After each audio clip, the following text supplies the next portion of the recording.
Hey, what's up guys? Welcome back once again. So दोस्तों आज हम लोग कहानी जो एक्सप्लेन करने जा रहे हैं वो इस साल की कोरियन थ्रिलर ड्रामा है जिसका नाम है जंग ई। ये कहानी उन लोगों के मुंह पे तमाचा है जो दुनिया को दिन ब दिन खराब करते जा रहे हैं। इसमें दुनिया के अंत होने के बाद की दुनिया दिखाई गई है। तो कहानी की शुरुआत होती है ये बताते हुए कि कैसी पूरी दुनिया तबाह हो चुकी है। हर तरफ बस तबाही का मंजर है, लेकिन यहाँ कुछ देशों के लोगों ने एक अलग दुनिया बनाई है। उन्हीं में से एक साउथ कोरिया भी है जिसका औरों की तरह बहुत ही बुरा हाल है। ये सब असल में ग्लोबल वार्मिंग की वजह से हुआ है। लोगों की गलतियों की वजह से आज ये सब हो रहा है। इसी दौरान हम कहानी के लीड कैरेक्टर जंग ई को देखते हैं जो कुछ लोगों से लड़ाई कर रही है, पर असल में ये लोग नहीं बल्कि रोबोट्स हैं जिन्हें हर रोज जंग से लड़वाया जाता है। पर यहाँ भी एक ट्विस्ट आता है जब हमें पता चलता है कि जंग भी इंसान नहीं है, वो असल में एक एआई रोबोट है जिसके अंदर बस इंसानी दिमाग लगा हुआ है। तो इस लैब के लोग उसे हर रोज लड़वाते हैं ताकि वो उन्हें नीचे भेज सकें और दूसरे देशों से लड़ने के लिए। लेकिन जंग हर बार एक ही जगह पे आके अटक जाती है और वो हार मान जाती है, जिसके बाद उन्हें फिर से एक नई रोबोट को बनाना पड़ता है। लेकिन अभी तक इन्हें कामयाबी हासिल नहीं हुई है। तो अगले सीन में हम सी नाम की लेडी को देखते हैं जो इस क्रोनाइड नाम की कंपनी में या फिर लैब में काम करती है। यहाँ चौंकाने वाली बात यह है कि जंग इसी की माँ है। जैसे कि हमने आपको बताया था कि वो पहले एक इंसान थी, लेकिन उसके अंदर लड़ने की क्षमता बहुत ही अच्छी थी और साथ में उसका आईक्यू भी बहुत ही कमाल का था। इसी वजह से उसके ब्रेन को आज तक संभाल के रखा गया है। तकरीबन 60 साल से ऊपर हो गया है और आज उसी की बेटी उसे हर रोज लड़ाई के लिए तैयार करती है। कुछ दिनों बाद हम एक सैम नाम के लड़की को देखते हैं जो कि इस लैब का मैनेजिंग डायरेक्टर है। वो सी से कहता है कि आज यहाँ पे कुछ गवर्नमेंट ऑफिशियल आने वाले हैं तो तुम्हें उन्हें संभालना होगा क्योंकि अब मेरे बस की बात नहीं है। दरअसल ये ऑफिशियल हर रोज आते हैं और इन्हें दिखाया जाता है कि असल में जंग को कैसे बनाया गया है, उसमें कोई प्रोग्रेस हो रही है या फिर नहीं। लेकिन नाकामयाबी की वजह से वो इन सब चीज़ों से तंग आ चुके हैं और उन्हें जल्द से जल्द अब एक एडवांस रोबोट चाहिए जो और देशों के रोबोट से लड़ सके। लेकिन कोरिया के साइंटिस्ट इस रोबोट को बनाने में सालों लगा रहे हैं। तो ऑफिशियल कहते हैं कि अब बहुत हुआ, मैं तुम लोगों को एक आखिरी चांस देता हूँ। अगर तुमने इसे अभी भी नहीं बनाया तो मैं इसमें फंडिंग रोक दूंगा और तुम लोगों को भी यहाँ से बाहर निकाल दूंगा। इसके बाद सैम आकर से को धमकाना शुरू करता है, लेकिन बस मजाक में ही, कि अगर तुमने जंग को जल्दी नहीं बनाया तो मे भी कुछ दिनों बाद तुम्हें भी ऐसे ही किसी लैब में टेस्ट करा जाएगा, सेम तुम्हारी माँ की तरह।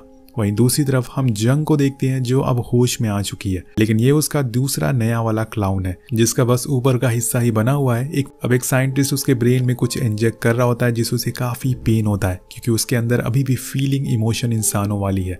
लेकिन तभी वहां से पहुंच जाती है। उसे अपनी माँ की ऐसी हालत में देखकर अच्छा नहीं लगता। कुछ भी हो, लेकिन है वो उसकी बेटी है, तो वो इस प्रोसेस को रोकने को कहती है और इसके बाद उसके ब्रेन को निकाल लिया जाता है। काम खत्म होने के बाद वो अपने घर जा रही थी कि एक मेंबर आकर उससे कहने लगता है कि मैं आपकी माँ का बहुत बड़ा फैन हूँ, वो क्या लड़ती थी और उन्होंने एक वॉर में बहुत से लोगों को मार गिराया था। तो से कहती है कि मेरी माँ को कभी जंग पसंद नहीं थी, उन्होंने ये काम असल में एक मजबूरी में शुरू किया था और वो मजबूरी मैं थी। जब मैं छोटी थी तो मुझे ब्रेन ट्यूमर था जिसके लिए उनके पास पैसे नहीं थे। उन्होंने मेरे लिए जंग लड़ी और फिर उन पैसों से मेरी सर्जरी करवाई। लेकिन अफसोस कि जब मैं ठीक हुई तो उनकी मौत हो चुकी थी। इसके बाद वो ट्रेन में बैठ जाती है और यहाँ में पहली बार कोरिया शहर का मंजर दिखाया जाता है। चारों तरफ बस तबाही थी, बड़ी बड़ी बिल्डिंग पानी में डूब चुकी थी। यहाँ क्रोनाइड कंपनी ने अपनी एक सिटी बिल्ड करी है जहाँ पे कुछ बहुत गिने चुने लोग ही रहते हैं।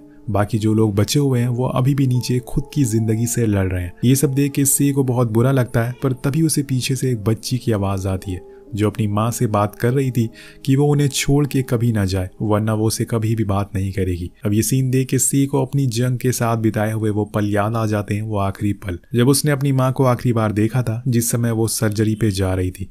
घर पहुंचने पे वो एक एआई से बात करती है ताकि उसका मन थोड़ा हल्का हो सके। इसके बाद वो डॉक्टर से मिलने जाती है क्योंकि जिस ट्यूमर की वजह से से की माँ खुद की जान दे दी थी वो अब दोबारा बढ़ना शुरू हो गया था। डॉक्टर उसे बताते हैं कि तुम्हारे पास अब 2 से 4 महीने का ही समय बचा हुआ है, तुम्हें कुछ फैसला करना पड़ेगा। वो उसे एक सलाह देते हुए कहते हैं कि क्यों ना तुम खुद का ब्रेन एक एआई में लगवा लो, जिसके बाद तुम सालों साल जी पाओगी और इसके लिए तुम्हें कुछ शर्तें मंजूर करनी होगी, जैसे कि तुम कोई पेट नहीं पाल सकती, शादी नहीं कर सकती, कहीं दूसरी जगह बिना कंपनी को बताए नहीं जा सकती और आखिरी चीज, तुम्हें जब चाहे कंपनी किसी को बेच सकती है। वेल ये सब तुम्हारे लिए तो काफी आम होगा क्योंकि तुम क्रोनाइड में ही काम करती हो। तो सही कहती है कि उसे सोचने का थोड़ा समय चाहिए। इसके बाद हम देखते हैं कि वो जिस डॉक्टर से बात कर रही है वो खुद असल में एक एआई है, यानी कि उसका दिमाग है बस और उसका पूरा शरीर एक रोबोट है। उसके जाने के बाद वो खुद को रिचार्ज में लगा देता है। कहानी आगे बढ़ती है और अब से को एक बार फिर से वही टाइम याद आता है जब उसकी मॉम की डेथ हुई थी। उसके घर पे क्रोनाइट कंपनी वाले आए थे और उसकी ग्रैंड मदर से एक सिग्नेचर लेने के लिए, ताकि वो भी अब जंग के दिमाग को रोबोट में लगाकर अब जंग जाते हुए अपनी बेटी को एक टॉय भी देती है जो उसकी मॉम का था और कहती है कि अब तुम्हारी मॉम एक सुपर हीरो बन जाएंगी। उस समय तो उसे ये सब कुछ समझ नहीं आया, लेकिन जैसे जैसे समय बीतता चला गया उसे ये सारी चीज़ें समझ आ गई। अब देखो वो अपनी मॉम की टेस्टिंग कर रही है।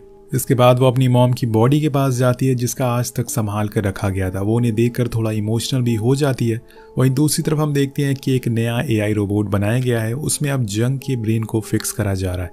इसी दौरान सैम कहता है कि अब इस बारी टेस्ट में उसके पैर में गोली मारना, ताकि वो इस टेस्ट को पूरा कर सके, वरना अगर इस बारी भी ये फेल हो गई तो हम सब कंगाल हो जाएंगे और हम सबको नीचे जाकर रहना पड़ेगा। तो अब उसकी टेस्टिंग शुरू हो जाती है और एक नए AI के साथ होती है, तो वो उसी जगह पे जाके फिर से फेल हो जाती है जहाँ पे हर बार हुआ करती है। इस बात से सैम बहुत गुस्से में आ जाता है, लेकिन आज कुछ नया होता है। टेस्टिंग के दौरान जंग के ब्रेन का एक दूसरा हिस्सा खुल चुका था जिसे वो कुछ और चीजें भी कर सकती है। अब यही बात लेके वो लोग अपने हेडक्वार्टर जाते हैं ताकि वहां चेयरमैन को बता सके, लेकिन वहां सैम को कोई इंपॉर्टेंस देता ही नहीं, इसलिए उन्हें खुद वहां से बिना कुछ करे वापस आना पड़ता है। इसके बाद हम देखते हैं कि फिर से एक नया AI बनाया जा रहा है, एक नया रोबोट। इसी दौरान चेयरमैन ऑफिस में आते हैं और सैम और से दोनों को खुद से मिलने के लिए बुलाते हैं और वहां जाते ही सैम अटक जाता है। दरअसल ये भी एक रोबोट ही होता है, इसके अंदर चेयरमैन का ब्रेन लगा हुआ है। उन्होंने इसे स्विच ऑफ करा जैसे ही वो अंदर आया था, जिसके बाद वो से कहते हैं कि अब तुम उन सारे रोबोट्स को बनाना बंद कर दो। और वो से कहता है कि तुम उन सारे रोबोट्स को बंद कर दो और जंग वाले प्रोजेक्ट को भी बंद कर दो, क्योंकि जंग खत्म हो चुकी है तो किसी भी रोबोट का अब कोई काम नहीं है। और हाँ, जो रोबोट बन चुके हैं उन्हें घर के कामों के लिए फंक्शनिंग कर दो जिससे वो वेस्ट ना हो। इसके बाद चेयरमैन सैम को ऑन कर देता और वो कहता है कि इससे अपनी मॉम का प्रोजेक्ट जारी रखना चाहती है, क्यों ना हम बस एक आखिरी बार टेस्ट करके देख ले।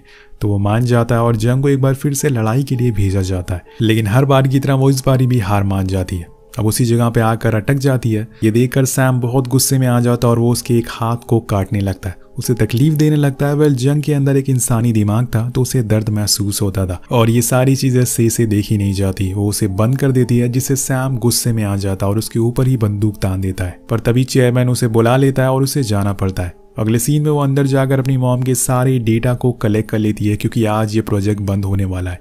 इसी दौरान उसके चेस्ट में दर्द होने लगता है, यानी कि वो ट्यूमर अब बड़ा होने लगा है। तभी अचानक से कुछ आवाजें आती है जो इसकी मॉम की थी, तो वो चेक करने जाती है और उसे दिखता है कि एक एम्प्लॉय के रूम में उसकी मां को रोबोट को खड़ा करा गया जिसे कुछ पहनाया नहीं गया था और अब इसे ऐसे ही मार्केट में बेचा जाएगा। ये देखकर से बहुत ही गुस्से में आ जाती है और उस एम्प्लॉय को मारने लगती है, पर वो कहता है कि ऊपर से हमें ऑर्डर आया ऐसा करने के लिए, इसमें मेरी कोई भी गलती नहीं है। इससे उन लोगों को काफी अच्छा प्रॉफिट होगा, इसलिए वो इसे ऐसे ही बेचना चाहते हैं। और वो उसे बताता है कि जंग ने ब्रेन देने से पहले उन सारी शर्तों को माना था और उन शर्तों में ये भी शामिल थी, उनकी बॉडी को कोई भी यूज कर सकता है। तो से उसे छोड़ देती है और वहां से चली जाती है। सीन कट होके पहुंचता है सैम पे जो चुपचाप लेटा हुआ था। उसे बुरा लग रहा था कि उसने जंग को एक अच्छा रोबोट नहीं बना पाया और अब इस प्रोजेक्ट को बंद करने जा रहा है। तभी वहां से पहुंच जाती है, वो एक बार फिर से जंग को एक्टिव कर देती है और उसके ब्रेन के दूसरे सेक्शन को ओपन करने की कोशिश करती है और वो खुल भी जाता है। और उसके बाद जंग सबसे पहले अपनी बेटी के बारे में पूछती है कि क्या उसकी सर्जरी हो गई है, अब वो कैसी है। तो से जवाब देती है कि अब वो ठीक है। जंग कहती है कि उसने मुझे एक गुड लक डॉल भी दी थी, लेकिन वो मैंने पता नहीं कहाँ गुम कर दी, जिसकी वजह से मैं ये जंग हार गई और तब से लेकर मैं सारी जंगें हारी जा रही हूँ। और यहाँ में पता चलता है कि जब भी वो उस डॉल को देखती थी, अपनी बेटी की डॉल को, वो रुक जाती थी, इसलिए वो बार बार फेल हो रही थी। अब से ये सब जानकर बहुत ही इमोशनल हो जाती है और उसे डीएक्टिवेट कर देती है। लेकिन यहाँ से अब चाहती है कि उसकी मॉम का कोई गलत इस्तेमाल ना हो, इसलिए वो डिसाइड करती है कि वो उन्हें यहाँ से बाहर निकालेगी, जिसके लिए वो उसे एक आखिरी बार टेस्ट करने के लिए फील्ड में लाने को कहती है और खुद सब कुछ हैंडल करने को बोलती है, जिसे वहाँ का स्टाफ चला जाता है। लेकिन उनके जाने के बाद वो जंग के कानों में कहती है कि कैप्टन, ये लोग आपके दिमाग का मिसयूज करने वाले हैं, इसलिए अब से जो मैं कहूँ वो आपको करना होगा। कुछ देर बाद फिर से फाइटिंग शुरू होती है जिसे स्टाफ के लोग मॉनिटर कर रहे थे, पर उन्हें आज कुछ अजीब दिखता है। जंग पहले से काफी वीक परफॉर्मेंस दे रही है। अब ये बात वो सैम को ही बताते हैं, लेकिन वो कहता है कि अब क्या फर्क पड़ने वाला है, अब तो प्रोजेक्ट वैसे ही बंद हो चुका है। और उसके जाने के बाद वो मर जाती है। लेकिन बीच रास्ते में सैम वापस आकर उस क्लिप को स्पीड स्लो में चलाने को बोलता है तो वो देखता है कि उसे गोली लगी नहीं है, उसने तो बस बाहर निकलने का नाटक किया है। इसी बीच इमरजेंसी लाइट ऑन हो जाती है क्योंकि जंग अब बाहर भागने लगी थी। जैसे कि से ने उसे करने को कहा था, वो सबसे लड़ते हुए बढ़ती रहती है। उधर से अपनी मॉम का सारा डेटा डिलीट करने में लगी है ताकि बाद में उसे कोई पहचान ना पाए और उसका मिसयूज ना कर पाए। उधर जंग बाहर निकलते ही एक हॉल में पहुंचती है जहां पे हजारों की तादाद में उसी की तरह रोबोट खड़े थे जिन्हें अब अलग अलग कामों में लाया जाएगा। वहां से निकल रही होती कि तभी सैम की रोबोटिक आर्मी वहां आ जाती है, लेकिन जंग बहुत ही आसानी से उन्हें हरा देती है। पर आखिर में एक रोबोट उसे पकड़ लेता है और जान से मार देता है। लेकिन तभी हम देखते हैं कि से ने पहले ही अपनी मॉम का ब्रेन चेंज कर दिया था।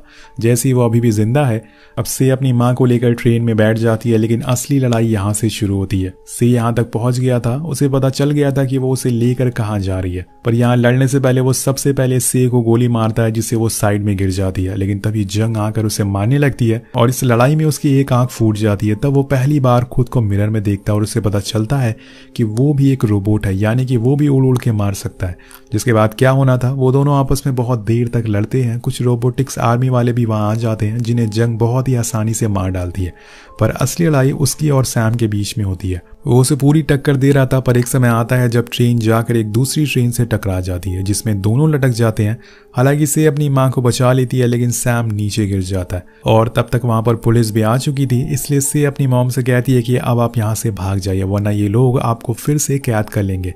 जाने से पहले जंग उसे उसी तरह से गले लगाती है जैसे वो अपनी बेटी को बचपन में लगाती थी। अब यहाँ पर दोनों इमोशनल हो जाते हैं, जिसके बाद वो जंगल की ओर भागने लगती है और भागकर एक ऊंची जगह पर जाकर खड़ी हो जाती है और देखती है कि ये दुनिया कितनी खूबसूरत है, लेकिन हम उसे बर्बाद करते जा रहे हैं। और कुछ इसी तरह से ने अपनी मॉम की जान बचा ली और इसी के साथ ये कहानी भी यहीं खत्म हो जाती है। वेल, आपको ये कहानी कैसी लगी नीचे कमेंट करके जरूर बताएगा। मिलते हैं आपसे अगली वीडियो में। Thank you so much watching. Peace out.